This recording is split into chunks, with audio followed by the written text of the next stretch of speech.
Fans didn't wait for the final whistle. The moment Gabriel took another sack in the fourth quarter, message boards lit up. Social media turned into a battlefield, with hashtags and threads calling for Shedeur Sanders louder than ever. This wasn't your typical Monday morning quarterbacking. This was a full-blown revolt. Gabriel's lackluster play is no longer something fans are willing to tolerate, especially not with Quinshon Judkins dragging the offense forward almost single-handedly. If you're into the real story and all the messy twists they don't show on highlight reels, go ahead and subscribe.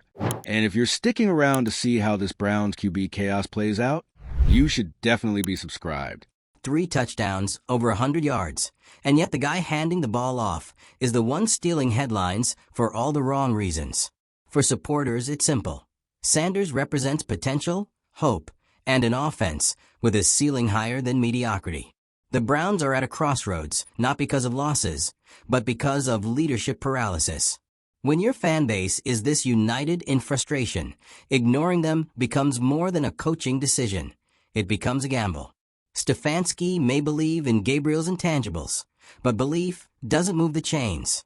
The time to act is now, or risk watching the season unravel one misfire at a time. The Browns won the game, but it felt like a loss. Because while the scoreboard said one thing, the fans saw something else entirely. A quarterback performance so flat, so underwhelming, it overshadowed everything good about the night. Dillon Gabriel walked off the field technically as a winner, but in the eyes of the fans, he was the biggest question mark in the building. And now that question is turning into a demand. Why is Shedeur Sanders still on the bench? Let's be honest. The Dolphins game wasn't some chaotic shootout. It was a game Cleveland controlled in almost every aspect, except at quarterback. The only reason they stayed in it was because of one man, Quinshon Judkins. He ran like he was on a mission. 3 touchdowns. Consistent, punishing yardage. He didn't just carry the ball, he carried the offense. Again. And that's becoming the trend. Judkins dominates, the defense holds it down, and Gabriel survives. Sometimes. That formula might be good enough to squeak out a few wins, but it's not sustainable. And worse, it's draining the team and the fan base. Week after week, everyone's watching Gabriel get swallowed by pressure, miss throws, fail to generate momentum. And every time Stefanski gets asked about it, it's the same tired lines about grit and toughness. That's not cutting it anymore. Gabriel was sacked multiple times in the Dolphins game. Again. He never found a rhythm. Again. And when the game called for a playmaker, a leader, someone to command the moment, Gabriel faded into the background. Again. There's no way to ignore it now. This isn't just a rough stretch. It's a pattern. And the longer it continues, the more frustrated fans get, not just with Gabriel, but with the people defending him. Because this isn't just about poor play. It's about accountability. Kevin Stefanski continues to defend Gabriel like it's a matter of personal pride. In every presser, he points to effort, behind-the-scenes work ethic, and toughness under pressure. And while those things are important, they don't win football games by themselves. Grit is great. But leadership? Decision-making? Playmaking? That's what's missing. And that's exactly what fans believe Sanders can bring. The demand for Shedeur Sanders is no longer a conversation. It's a movement. Social media is flooded with clips, comparisons, and pleas. Not for a miracle. Not for flashy highlights. Just for someone who can manage the game, keep the offense alive, and not be a liability when the pressure mounts. The fan base isn't being impatient. They're being realistic. They're watching a defense that keeps bailing this team out. A running back who's putting in career-defining work. And a quarterback who isn't keeping up. That kind of imbalance doesn't last long. Eventually, the defense will break. Judkins will get overworked. And the season will collapse under the weight of a coaching staff that refused to make the one change that could have saved it. That's what this moment is about. It's not about hindsight. It's about foresight. Sticking with Gabriel in the face of mounting evidence isn't loyalty. It's denial. Stefanski's unwillingness to pivot is becoming the story. The divide between fans and management is growing, and not because of one bad throw or one rough game. It's because fans feel ignored. They're watching the same game the coaching staff is. They see the same missed opportunities, the same pressure sacks, the same stalled drives. But while fans are calling for change, the coaches are doubling down. And that's why the frustration is boiling over. This isn't about being fickle or impatient. It's about being honest. The Browns have a roster that can win. The defense is showing up every week. The run game is elite. And yet, every game still feels like a struggle. Why? Because the most important position on the field is being held together by hope instead of performance. And fans are done hoping. They want action. They want to see Stefanski make a move, not to make headlines, but to show he actually sees what's happening. That he understands how fragile this moment is. That he recognizes what the rest of us already know. Sanders deserves a shot. Gabriel had his chance. Multiple chances. And what he's shown is that under pressure, he folds. He panics. He doesn't elevate the offense. He doesn't inspire confidence. And it's not just fans saying it anymore, it's clear on the field. There's a visible lack of urgency in the passing game. Drives stall. The offense plays not to lose. And when that's your approach, you're already losing. Judkins can only do so much. The defense can't keep bailing out the offense indefinitely. And when a game eventually comes down to a single throw, do you really trust Gabriel to make it? That's the question everyone's asking. And right now, the answer is a loud, resounding no. There's a misalignment happening. The team is built for now, to compete, to contend. But the quarterback play is dragging everything back. It's like trying to run a marathon with a weight vest strapped to your chest, and no one willing to take it off. Stefanski says Gabriel is tough, that he's earned the job. But earned it how? Because fans see a quarterback who's consistently failing to lead. And they see another option, Sanders, just waiting for his shot. This is where coaching matters. Not in the easy decisions, but in the tough ones. In the moments when doing the right thing means admitting what's not working. And right now, Gabriel isn't working. If you're not going to bench him after the Dolphins game, after that lifeless, pressure-ridden, impact-less performance, then when? What more do you need to see? Because the longer this continues, the more it starts to look like the coaching staff isn't interested in winning. It's interested in being right. And that's how seasons die. This Browns team has heart. They've fought.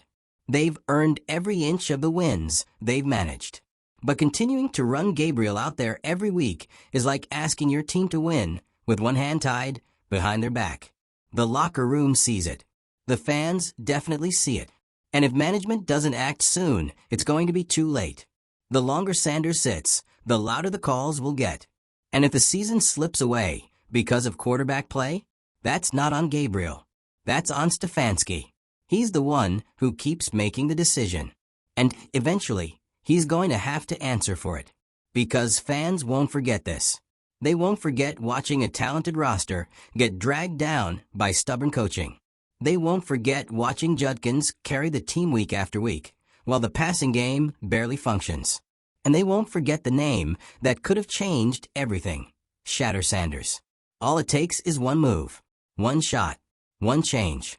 But that window is closing fast. If Stefanski won't make the switch soon, he's not just risking a couple of games. He's risking the entire season. He's risking the trust of the locker room, the loyalty of the fan base, the future of the franchise. So where do you stand? Should the Browns finally bench Gabriel? Is it time to see what Sanders can do with this offense? Or are you still holding out hope that Gabriel can turn it around? Drop your thoughts in the comments. Like this if you've been screaming at the screen for weeks. Share it with someone who knows this team is better than what we're seeing. And make sure you're subscribed. Because if this controversy keeps building, you're going to want to be here when the next chapter hits.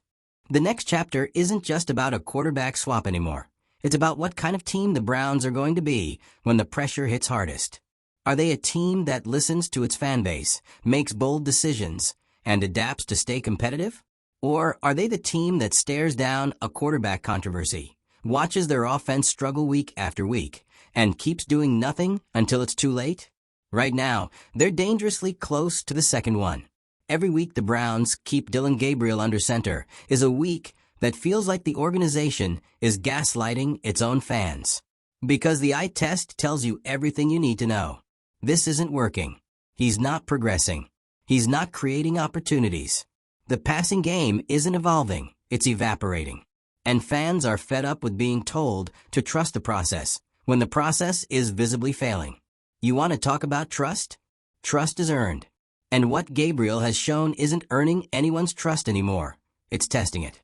Stefanski says he sees toughness in Gabriel. Fans see a quarterback who can't handle the pocket collapsing. Stefanski sees grit. Fans see hesitation. Stefanski talks about leadership. But what kind of leader gets outshined by a running back every single week and still gets protected like a rookie? Meanwhile, Shedeur Sanders is sitting on the sidelines, watching all of this unfold. And that's where this gets even more frustrating. Because fans aren't just reacting to Gabriel's struggles. They're reacting to the possibility of something better that's being deliberately ignored. Sanders represents a new chapter. Not a gimmick. Not a quick fix. Just a quarterback with poise, mobility, and confidence. And yes, he's untested in Cleveland. But isn't that the point? He's an unknown. And right now, the known quantity is clearly not getting it done. It's not just that Gabriel had a bad game. It's that this has become his norm. And it's actively holding back a roster that's otherwise built to win. You can't build an offense around a quarterback you don't trust to throw the ball more than 10 yards downfield.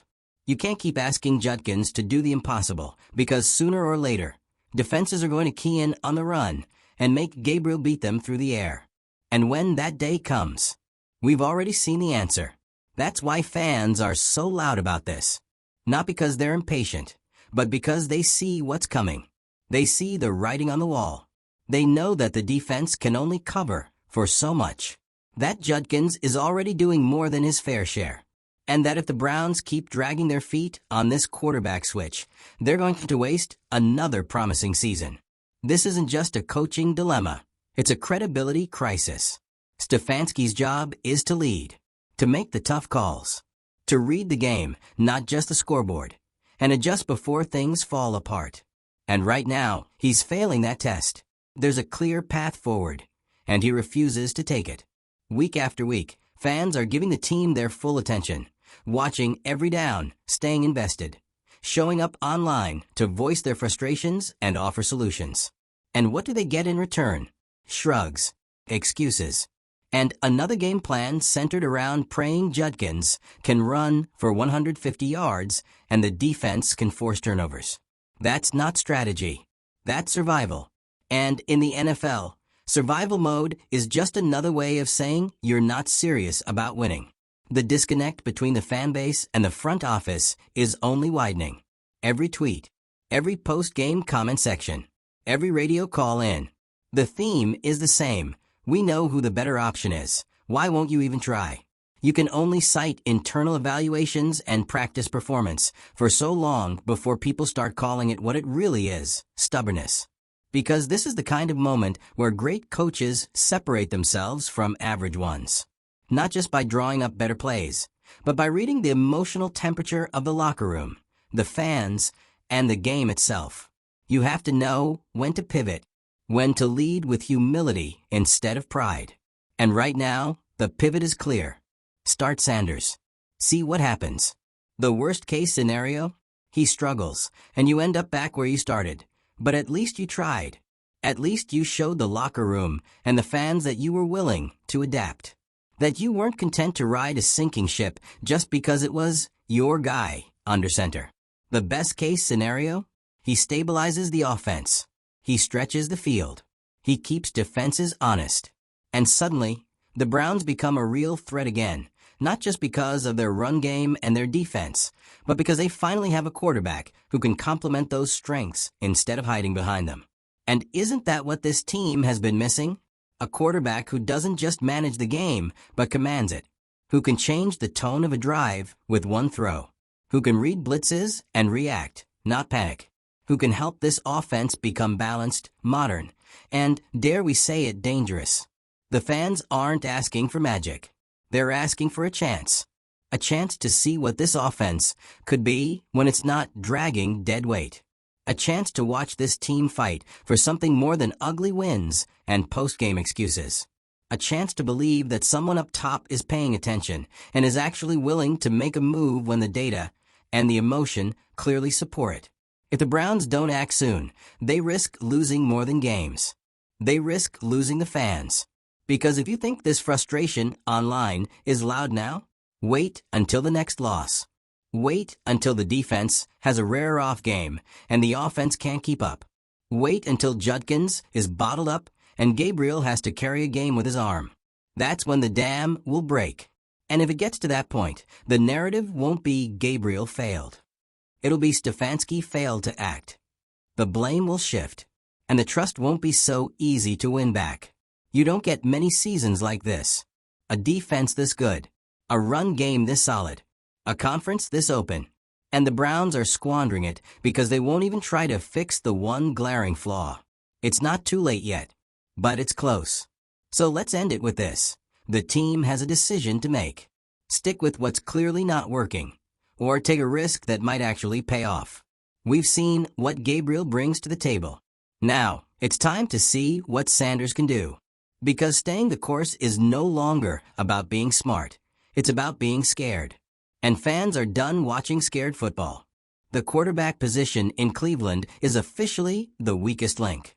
And the longer the Browns let it slide, the more obvious it becomes that this team isn't being led with urgency. It's being led with fear. Fear of admitting a mistake. Fear of making the switch. Fear of disrupting chemistry. When the only thing consistent about this offense is frustration. And that frustration? It's not just coming from fans. It's starting to echo inside the locker room, too. Maybe not in public interviews, yet, but the energy doesn't lie. Players notice when someone isn't pulling their weight. They notice when the game plan is conservative to the point of paralysis. They notice when the quarterback is being protected by the coaching staff more than he's protecting the team's lead on the field. And that kind of imbalance can't hold. You can't ask guys like Judkins to give max effort every single down while your quarterback checks down on third and long. You can't ask the defense to go full throttle for 4 quarters, force turnovers, hold the line, and then send the offense back out there just to punt 3 plays later. It's demoralizing. And even if the players aren't saying it to the media, you better believe they're thinking it. That's why this moment matters so much. Because the longer the team keeps pretending that Gabriel is figuring it out, the more credibility they lose. The fanbase knows what's up. The locker room knows what's up. The media knows what's up. The only people still acting like this is part of some long-term plan are the ones calling the shots. And that's a dangerous place to be. This team has too much potential to be wasted like this. The defense has been a top-tier unit all season. Judkins is having a breakout year, proving every week that he's one of the most consistent and dynamic backs in the league. The offensive line? Not elite, but holding it down well enough that someone with composure under center should be able to capitalize. But what's happening instead? Every passing down feels like a coin toss. Every time Gabriel drops back, it's a gamble. Will he get sacked, miss the throw, or throw it away before anyone even gets their head turned? He's not commanding the offense. He's surviving in it. And even that's generous. And when a team is playing around its quarterback instead of through him, that's when you know something is broken. What makes it worse is that the solution isn't theoretical. It's not hypothetical. It's not buried on some practice squad or buried in the offseason. It's sitting right there. Shedeur Sanders. On the roster. Ready. Capable. Wanted. This isn't about throwing a rookie to the wolves. This is about giving your team and your season a chance to grow. Because keeping Gabriel in is keeping the offense stuck. It's limiting the ceiling. It's telling everyone involved, players, fans, staff, that this is good enough. And that message is starting to sting. You can feel it in the fan energy. The enthusiasm is dipping. The hope is thinning. Because hope only lasts so long when reality keeps slapping you in the face every Sunday. And right now the reality is this. The Browns are wasting one of their best rosters in years by hitching themselves to a quarterback who's clearly not ready, or worse, not capable, of leading them where they need to go. The fear of change has to go. At this point, It's not even a bold move. It's the obvious one. Sanders doesn't have to be a superstar. He doesn't have to throw for 400 yards or light up highlight reels. He just needs to do what Gabriel isn't doing. Keep the offense moving. Give the receivers a chance. Handle pressure. Extend drives. Be functional. That's all the Browns need right now. Functionality. Stability. A quarterback who can complement the run game instead of hiding behind it. A quarterback who doesn't make fans groan the second he steps up to the line. And that's the part that hurts the most. Fans are bracing for failure every time Gabriel touches the ball. That's not how a winning team should feel about its quarterback. That's not how any fan base should feel. But right now, Cleveland fans are watching their team win despite the one position that should be leading them. That's backwards. That's why this isn't just about giving Sanders a shot. It's about sending a message that this team actually wants to be better. That they're not going to let loyalty outweigh logic. That they're not going to sit on their hands while the rest of the AFC gets better and they get stuck defending a quarterback who's doing nothing to earn it. If Sanders gets in and struggles, fine. At least now, you know. At least the locker room knows that change was tried. At least the fans know someone heard them. But to not even try? To act like this version of the Browns' offense is acceptable? That's the part that's unforgivable. There's still time. The season isn't lost. The playoffs are still within reach. But only if leadership starts acting like they want to win and not just get by. So the question is, how much longer are they going to wait? Until the locker room splinters? Until Judkins burns out? Until the defense stops bailing them out? Or until the season slips through their fingers? Because at this point, that's what's on the line. Not just games. Not just stats. But trust. Trust between the coaches and the team. Trust between the front office and the fan base. Trust between what's promised and what's delivered. And if that breaks, good luck getting it back. Let us know where you stand. Should the Browns finally make the switch and give Sanders the reins? Or are you still hanging on to hope that Gabriel suddenly becomes the guy, despite every shred of evidence? Drop your take in the comments. Like this if you're tired of watching the same mistake unfold every Sunday. Share it with someone who's been banging the Start Sanders drum since week 2. And make sure you're subscribed, because if this coaching staff keeps pretending this fire isn't spreading, it's only a matter of time before it burns the whole season down.